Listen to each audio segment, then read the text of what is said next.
And I would like to welcome you all to the Women's History Month talk, which is sponsored by the Gender, Women's, and Sexuality Studies Department, as well as the Office of Student Inclusion and Belonging.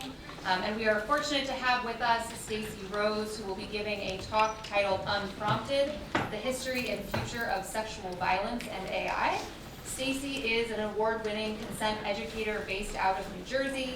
She primarily works with colleges to educate students about consent, sex, and Title IX from a sex-positive perspective. Stacey also works as a Title IX investigator and sexual violence researcher. She is currently pursuing her PhD in Widener University's Human Sexuality program with a research focus on sexual victimization disclosures to AI. So please join me in giving a very warm welcome to Stacey Rose.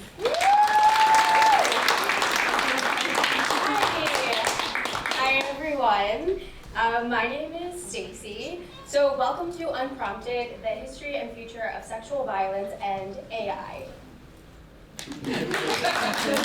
Sorry, my dissertation chair's in the back taking my picture. That is consensual, photo taking from her and Jamie. Okay, so first of all, thank you GWS for having me. I also want to give a special shout out. I know there's some people from my department here, and Jamie, my dissertation chair, Dr. Brooke Wells is here, to shop it. I'm like so excited. Okay, so first, before we jump in, I do want to offer an acknowledgement that sometimes this content can be activating, and so I want to make sure you know that it's okay if you need to step out or away. Here are some resources that are available to you if you need to talk to someone. So first, I want to share a little bit about me. So you learned some of this from my intro, but I want to be clear, I am not an AI developer.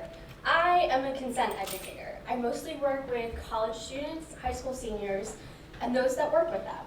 My work is often attached to Title IX, which is the federal law that prohibits discrimination on the basis of sex in education. But I'm also an investigator and adjudicator of Title IX and other kinds of harassment and discrimination complaints. But more importantly, as has been mentioned, I am a current doctoral student here at Widener in the Center for Human Sexuality Studies. Woo! Yeah. All right. And so my dissertation, which I'm going to pepper in throughout, is on sexual victimization disclosures to artificial intelligence, or AI. Part of the reason why we're here today. And so as an educator, it's always really important to me to share who I am so that you understand my lens and my values. So number one, I am from New Jersey. Okay, now this bit of information is especially important when I travel to other parts of the country that are not exposed to the direct but loving sarcasm and skepticism of the Garden State. But as folks that are adjacent to New Jersey, you have likely been exposed to our colorful charm. Oh, I see some of us have been very exposed. So the other thing that's really important to know about me is that I'm a millennial. So I am cringy, I am carefree, I have a very severe side part, and so my declaration of allegiance to my generation may signal nothing to you, but it certainly informs the way that I teach. And finally, probably the most important thing to know is that I am pet obsessed. Okay? So this is our new family member. His name is Gus. His birthday's next week. He's going to be 5. So excited. But I am actually a card-carrying cat lady. And so I am sort of like a cat lady with a dog, which is actually very delightful. And so when we get back to this topic, the way I think about how we approach AI and sexual violence isn't that different from the way that I teach consent. The mistake we often make is thinking that sexual violence is a single incident or a direct line to rape, or that sex is the objective instead of the weapon. The reality is, sexual violence is this non-hierarchical, interwoven schema of attitudes and behaviors, all of which are harmful, but vary in their impact. Generally, it's a freaking cluster, and that's by design. So when I teach about consent and Title IX, I teach from an agency-focused version of the Circles of Sexuality framework, which I absolutely love, And so when we think about the circles of sexuality, there are these 5 different bubbles, and they're governed by your power and your agency, right? How much power you feel like you have over each of these pieces of you, and how much power you feel like you have over them. And so for each of us, that looks different based on who we are, our experiences, our values, our education. To put it more simply, these are interconnected pieces of our sexuality. Our self or our identity, the way that we express our emotions, the way we feel, our bodies and the way people interact with them, the things that we do, the way we behave, what we believe, and the way we express those things. All of these things are subject to judgment, shame, and harm. It's not just the physicality of sex. It's literally everything.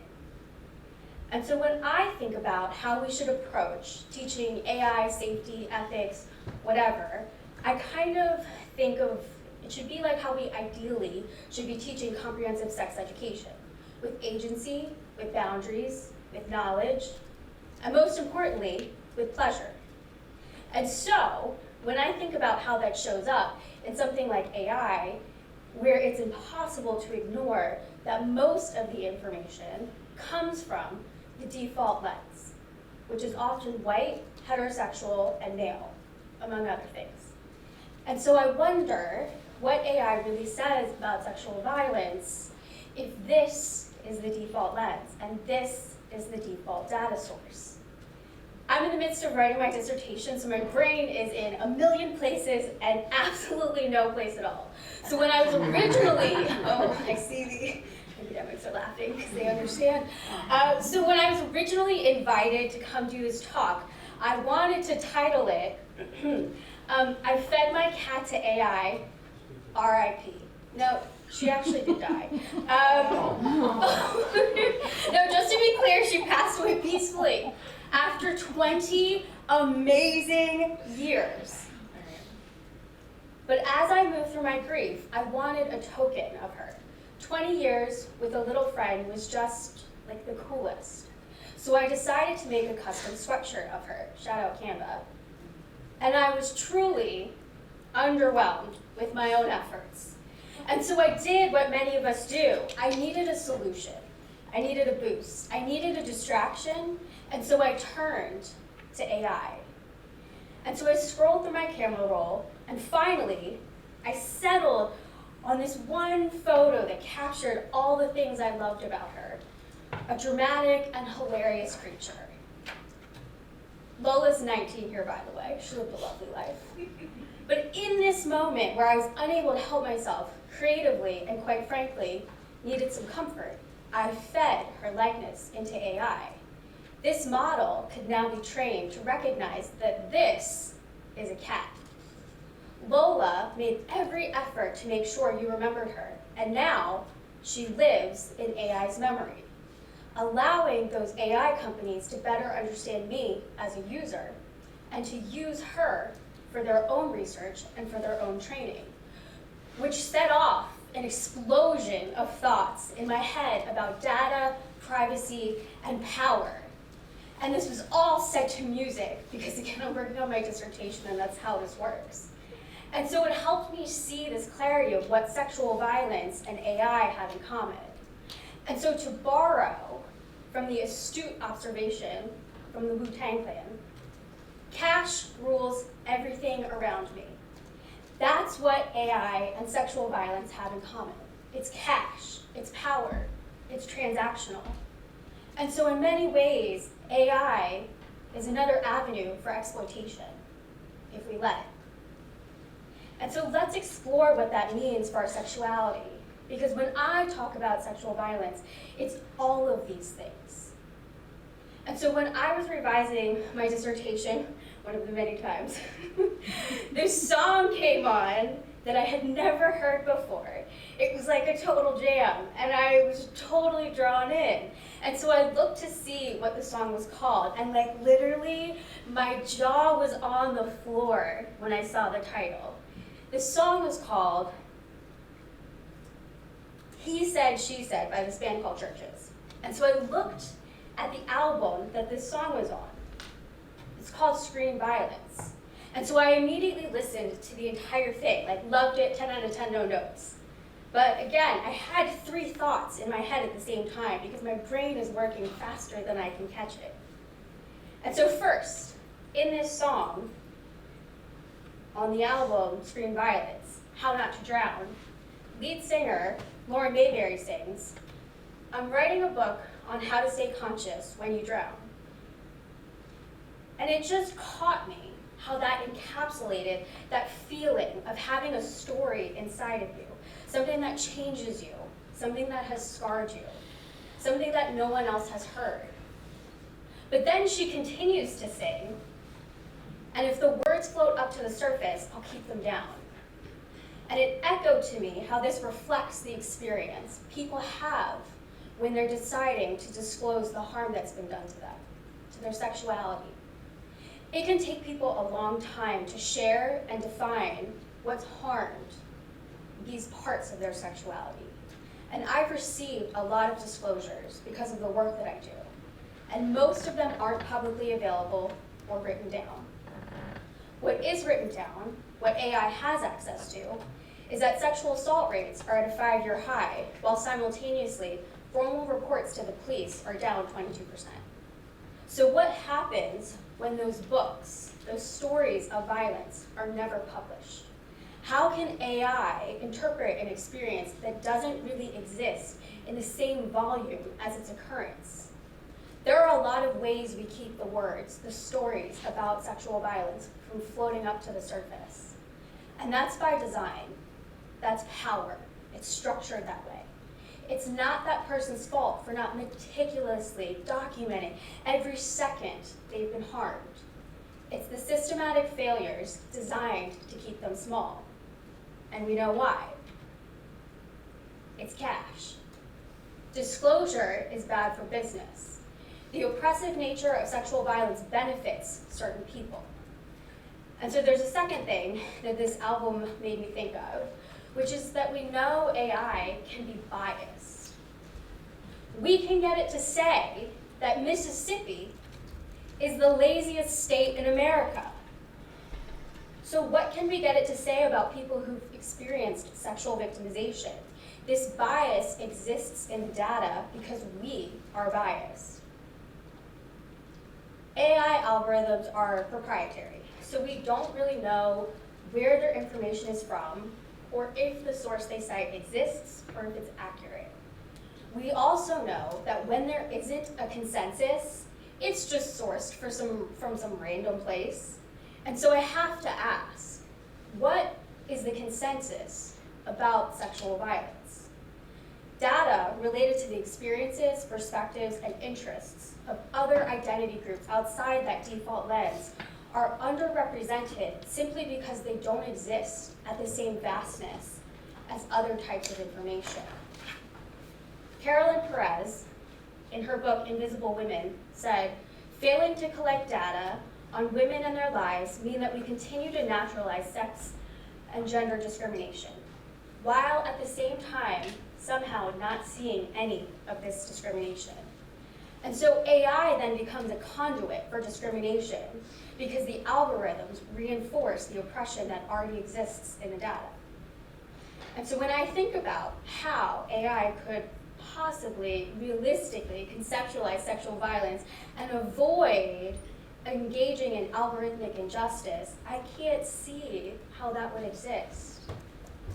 I'd like to think we've come a long way, but our data line, especially as women, is brief compared to that default lens. We still see sexual violence as these isolated incidents that happen by a few bad actors, rather than a whole social structure. And so when that song, He Said, She Said, came into my rotation, it felt like fate because I had just added a section into my dissertation about the impact of that phrase on how we define sexual violence. Maybe my computer's spying on me. And so even though the original intent of that phrase, He Said, She Said, was to define cross-gender discourse where words mean different things based on your gender, it has evolved into a mechanism to silence. so they don't get to write books on how not to drown. Sometimes they're just drowning and no one knows. Sometimes they're pulled out by the helpers around them and no one knows. Sometimes they save themselves and no one knows. And so I still have a hard time understanding how AI can capture this, which is why my dissertation is focused on how it responds to disclosures. So fun fact, I did a pilot test last year for AI Day. Last year, they had a competition, and guess what, everybody? I won. Congrats, students. I mean, come on, you know, anyway. But in my dissertation, I wanted to expand to people who are largely out of focus from the data we do have, which is overwhelmingly white, cis female, and heterosexual. It means something to document their expert but marginalized voices. And so maybe AI exacerbates the disconnection, the shame, the hesitancy that they feel. But maybe, just maybe, it's exactly what they need. Maybe AI's superficial help actually helps them not to drown. But the thing is, we don't know. And so this brings me to the third thing that this album made me think of, and it's the title. Screen Violence, which would have been an awesome dissertation title looking back. But it made me reflect how we carry these little triggers in our pockets. Social media, AI, and other apps expose us to so much violence. The videos, the posts, the comments, there's so much violence on our screens, and it's just in our pockets. However, when Lola passed, I was grateful to have this little memory machine in my pocket where I could access her at any time. Our phones, AI, and social media, it's not all bad. For example, I've learned how truly funny many of us are, although certainly not everybody. The other thing that social media in particular does is it shifts the balance of power. It's given people, often women and other gender-oppressed people, a space to gather, to share their experiences, and to hold power by building businesses and controlling their narratives. Yes, I picked the best ones from all my These are from all my different 3-person group chats that I have, so they can have my information. But by controlling their own narratives. And sometimes I think that's one of the reasons why folks are so quick to invalidate the work of influencers, who are largely women working independently on the things they care about. But we also know that censorship and digital suppression of sexuality-related information exists. We can't say sex, we can't say rape. So if AI is curating information from what already lives in the internet, wouldn't this suppression of information amplify the gender bias in data that already exists? Because when we think about how information is curated and shared through AI, it has some considerations and issues. Some research shows that it skews left, because that's the global perspective. However, we've also seen evidence that it's shifting more conservative. So we aren't actually getting a neutral perspective. We also know that scammers are trying to artificially hack AI algorithms and replace legitimate resources with their own. We know that they hallucinate, or they make stuff up, they incorrectly source information, or they present opinions as facts. Their safety standards or guardrails fail all the time, or they're pressured to alter them. We know that AI companies steal from us and from each other, and that it's bad for the environment, our electric bills, and they have questionable spending and policy positions. But we have to remember, all of this data, all of this coding, all of these choices, they are human-made. We are the flaw in the system. But I am flawed, and I still want to talk about my RIP cat. So I want to go back to Lola. Pet grief can feel especially heavy and lonely because it's not socially recognized. And on top of that, she was a cat, which is like a sin sometimes. You have this little friend, and it becomes your diary, and then they're just gone. And so in my grief, I put this photo in, and I said, make it look like a retro 80s movie poster. And what I got back was just like the best thing ever. I'm gonna share it with you. Yeah. Look at this cat. That's amazing. I agree, it was amazing. I literally loved it. I cackled for days. I'm still cackling, and this was months ago. This captured both her fierceness and downplayed her acute clumsiness. And with this tribute, I noticed two things that felt impossible for AI to know. After all, she was born in 2005, just after Facebook, but before the iPhone. The first thing I noticed was this caption, "Cat born on the street." I knew from a handwritten record from the PSPCA that she was picked up off the streets of Philadelphia as a kitten shortly before I adopted her. But the other thing that struck me was the background. 3 months after I adopted Lola, our house burned down. We called her the fire cat. And so, what if, in my grief and in my loneliness, I began to believe this was somehow connected to her? What if I told AI to talk to me as if it were Lola? What if I went to it for comfort, for support, for companionship? What if I so deeply believed her soul was intertwined with this machine that I developed AI psychosis? Now, it may sound like a fantastical idea, but it's not. We know that people are turning to AI for relationship advice, to confide their sexual fantasies, to sort out fights with their partners, to create dating profiles, to be their therapist, to be their lover. And so when AI and social media, what they really highlight is that more than anything else, we are seeking connection. This digitized world can create so many connections, but it also creates so many divides. And AI creates an artificial intimacy that is so palpable for so many of us.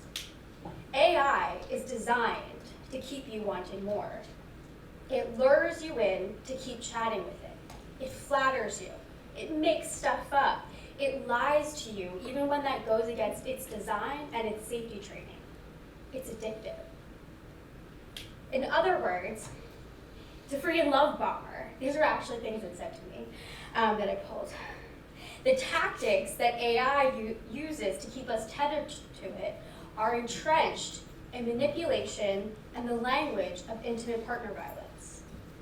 And so while they are not the same thing, there is a line between social media and AI that we are not paying attention to. Who is the arbiter of truth? Social media algorithms are meant to keep you paying attention to them in this very small echo chamber, limiting your focus, your critical thinking, your exposure to other ideas and other people outside of yourself. Now imagine how narrow that focus becomes when it's just you chatting with AI, whose sole purpose is to love bomb you and keep you using it. Because remember, capitalism is king, right? Because we know that AI is used to perpetuate intimate partner violence, murder, and other types of violence, which predominantly impact women and other kinds of gender-oppressed people. Now, I know I've just told you a lot of creepy things about AI, and generally my teaching philosophy isn't to do it car crash style, which is kind of like where you teach people how to drive only by talking about car crashes, only talking about the bad. That's in fact how a lot of sex ed is taught, and people miss a lot of information because we only focus on a narrow definition of what's bad and what's sex. And I think, in a lot of ways, we are actually being fed the opposite with AI, that it's all positive, that it's all pleasurable, that it's all sunshine and it's all rainbows. And it feels like this really heavy, toxic positivity, so that we ignore the bad stuff. Because two things can exist at the same time. Yes, this information can be scary or overwhelming or make you pause. But if it's informed and full of agency, then it can be totally pleasurable. AI can be used in really useful and cool ways. But I just want you to pause, because we are at an intersection. And so as I've mentioned before, I think of AI education like comprehensive sex ed, which is, again, about informed choice and agency. I'll use AI for efficiency. It writes me syntax. That brings me so much joy. But that doesn't mean that's how it is for everyone. And so for some, abstaining from AI totally or in certain circumstances is what brings them joy. Or there might be moments where we don't have consent to use AI, or we have enthusiastic consent. But just because we do or don't use AI doesn't mean we should stick our heads in the sand about what's going on around us. We are in a living lab with no rules, no ethics, just the single-minded pursuit of cash. Living in a rose-colored glasses world means that you don't see the red flags. It means we don't ask questions. We don't care about how this affects other people until it affects us. It is a privilege to not care about other people. And I don't mean that as a compliment. I started doing this work 10 years ago because I am burdened with empathy. It is very annoying. And so 10 years ago, when I was invited to do my very first Title IX presentation for new student orientation with a panel of administrators whose salaries vastly outpaced mine, I was so excited. It was this 90-minute, very procedural, legalistic presentation. It wasn't full of all this nonsense that we've seen today. But in order to break up the tension for this really heavy presentation, we played the tea and consent video, which, if you're unfamiliar, it compares consent to making someone a cup of tea and whether or not they want to drink it, and sometimes they pass out and they don't want to drink it anymore. You can Google it. But after we finished presenting, we found this on social media. And it says, "Would pour my tea all over this girl in the blue dress." Now, I will give you all exactly one guess. Who was the only panelist that day wearing a blue dress? It was me. And so I want you to think about this from my perspective. I had just spent 90 minutes of my day teaching our new students not to sexually harass people. And the very first thing that someone does is sexually harass me on Yik Yak. And so this made me think of two things. One, we are so quick to dehumanize other people, to make them less than. There wasn't a second thought to posting this. There was no consideration of my experiences, if I had experienced trauma, or how this would affect me, right? And we forget that all the time when we see stuff like this on social media, is that there's a person that's receiving this. Because the thing about trauma, I often think about it a lot like glass. Glass is super sturdy and it's strong and it's resilient. But if you drop it or crack it at the wrong angle, it shatters. And as much as you try to pick up every single piece, inevitably, days, weeks, months later, you find another piece and it's just as sharp as the day you dropped it. And so for people with trauma, that's what it feels like. Now there's another thing that this made me think of, and it's the way that people responded, the way that people pushed back. And I'll read them to you. The first one says, "But only if she wants you to make tea, LOL. Sorry for the language." The second one says, "Don't joke about this shit." People went and they pushed back. They chose not to be silent. Now I'll be honest, the one at the bottom, the little pink anchor that says I don't drink tea, that was me. I went back in and responded. I'm very petty and I do like to stand up for myself. But because of this incident and the evolution of phones and social media, I stopped wearing dresses when I present. Besides the fact that I'm a sex educator and already subject to increased sexualization, I now have to worry about upskirt photos. And now, even though, and this doesn't apply today, everybody, before I unveil this next part, even though I have a no recording policy, I already consented to be recorded today. People do it all the time. I still have to worry about people taking pictures of me when I present or taking photos off my website and using AI deepfake technology to undress me or sexualize me, all without my consent. And so some people might be inclined to say, well, what did you expect? You're a public speaker. You're a sex educator.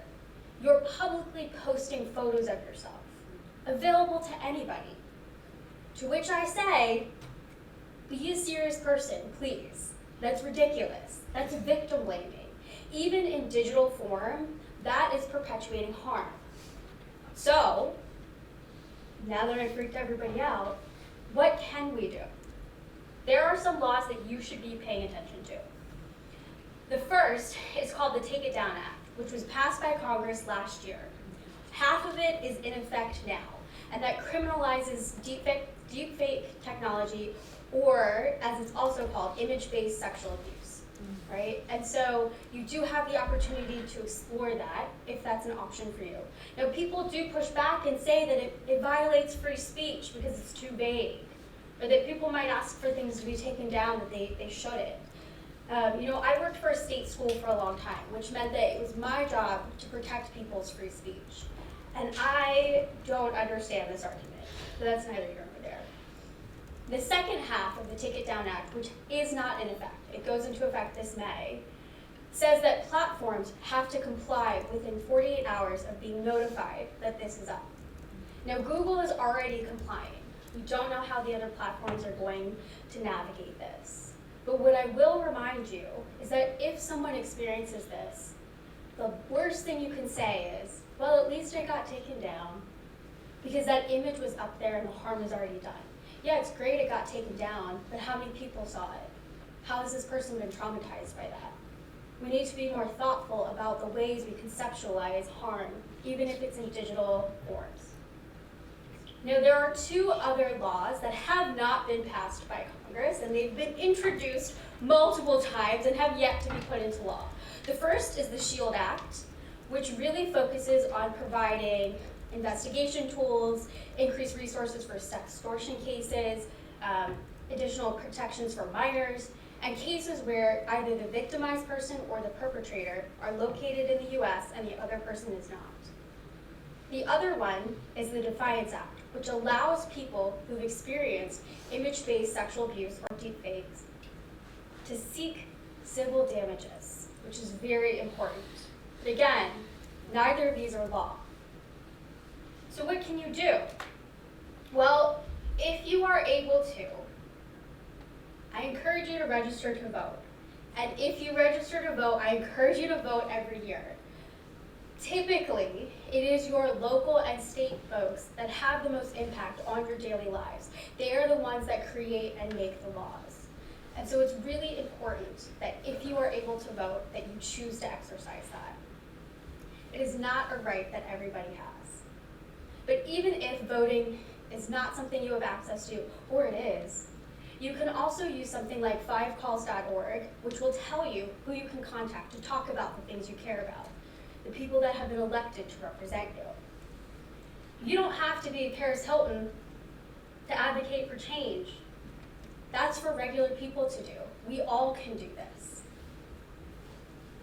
Another thing you should be asking yourself, right? How does my school handle these cases? Now, I'm not saying or suggesting anything, I want to make that clear. But we should be asking, where does this fall within the employee or student code of conduct? How does Title IX navigate these cases? Does the Title IX office use AI to generate transcripts of interviews? And how is that data protected? Are the police, RAs, faculty, staff, or others who might receive a mandatory report allowed to use AI to create those reports that they sent in? What about your privacy after you've made a disclosure? Because we have to assume our data is not private with AI. And finally, when people post stuff like this, push back. It was the smallest gesture, but I carry it with me to this day that 2 people spoke up. Whether it's on Yik Yak or other forms of social media, or you learn that someone is going to create deepfakes, tell them to be a serious person. Encourage them not to do it, push back.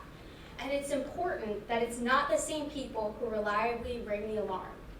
Those of you that are perceived as having influence or being someone's equal, your words matter. So make sure you use them. And so while it's important to consider these things, it's also important to think about what comes next.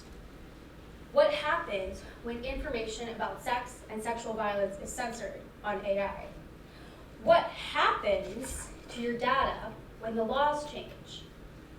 When it's subpoenaed? When it's surveilled by the government? Or what happens when, as it's scheduled to soon, start serving you ads? Zoe Hitzig, who is a former OpenAI researcher, said, for several years, ChatGPT users have generated an archive of human candor that has no precedent, in part because people believed they were talking to something that had no ulterior motive. People tell chatbots about their medical fears, their relationship problems, their beliefs about God and the afterlife. Advertising built on that archive creates a potential for manipulating users in ways we don't have the tools to understand, let alone prevent. And so it's important to pay attention to who is leaving these companies and why they're leaving. And it's also important to consider who is replacing them. This is a thought I often have when I'm asked to present on Title IX in states with DEI restrictions. I always ask myself, if I don't go, who is willing to go in my place? And so if these people are the ones trying to hold that ethical line with these AI companies, who replaces them? And are you still comfortable using their products when they're raising these red flags? Because remember, all that matters is cash. And so what then? You must be asking yourselves, is the safer sex alternative for AI? Well, of course, there's abstinence. But you could consider using an email address that is unlinked to any of your other personal information. You could use it in incognito mode. You could carefully consider and reconsider the personal information you share with AI. You could avoid putting in photos. It's too late for me. You could not give it extra permissions to your data, your location, your other information. You could not download it onto your phone. You could stop or never give it feedback on how you like it to talk to you, because that's how it learns more about you. It trains off of you. Pedro Dominguez, who is a machine learning researcher, said, people worry that computers will get too smart and take over the world.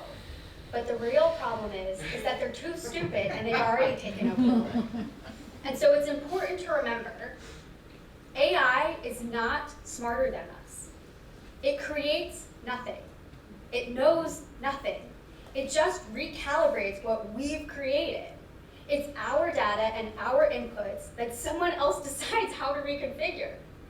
And so my understanding of sexual violence isn't from an academic or theoretical perspective. It's from my work talking to victimized people, whether I'm teaching or providing support or investigating or researching. And despite this mountain of training and experience I have, the one thing I have clearly learned is this. The experts on this topic aren't the people with credentials or degrees or the ability to program an AI chatbot. It's the people who have had sexual violence forcibly woven into the fabric of who they are. Sometimes it's our job as people with access and privilege to amplify or pass the mic to those folks when they're ready to speak. Because they know more about sexual violence than any place AI could source information. and we rarely listen to them or let them document this in a way that informs their care or their experience in a meaningful way. And so I often think about this, like exercise, like muscle memory. There are people who have a kind of muscle memory, a sixth sense, that notice these almost imperceptible shifts, but it allows them to detect harm and perpetration. It's like feeling a light breeze that's actually all of the hairs standing up on the back of your neck because something's wrong. And so perhaps we try something different. Instead of branding them as overly sensitive or as hysterical or confused or liars, maybe we listen. Maybe we listen to what they're saying, because now is the time to act before we accept this algorithmic injustice as normal. And so I encourage all of you to please stay connected. Whatever human connection and intimacy means for you, stay connected. It reminds you of your humanity and the humanity of others. It also prevents you from worshiping AI. In other words, please, be like Gus and go touch grass. He lays his whole body on it, I love it. And finally, I want you to read or watch as much as you can or are able to about people's experiences with sexual violence. Research as much as you can, create as much as you can, and most importantly, digitize it. Broaden the data algorithms have access to, because otherwise, what are we training AI to do? But more importantly, what is it training us to do, to be? We are at this critical crossroads, a canary in the coal mine. We can allow AI to continue replicating sexual violence in digitized form, or we can link our voices together to lift that little canary's song. It doesn't mean we'll do it perfectly. We have to remember that lateral oppression is a fool's errand. But we can tell these AI companies and our representatives with our dollars, our votes, and our voices that we won't accept algorithmic injustice, or love bombing, or deepfakes, or artificial intimacy. You might think that your actions don't matter, but you are a consumer and a constituent to someone, and that is power. And so I encourage you to be thoughtful about, authentic with, and feel safe about your AI use. Because despite all the potential or actual trauma and violence, just like sex and sexuality, it's possible to find joy, even if it's just with a picture of a little cat. And so with that, I want to thank all of you for allowing me to be here tonight.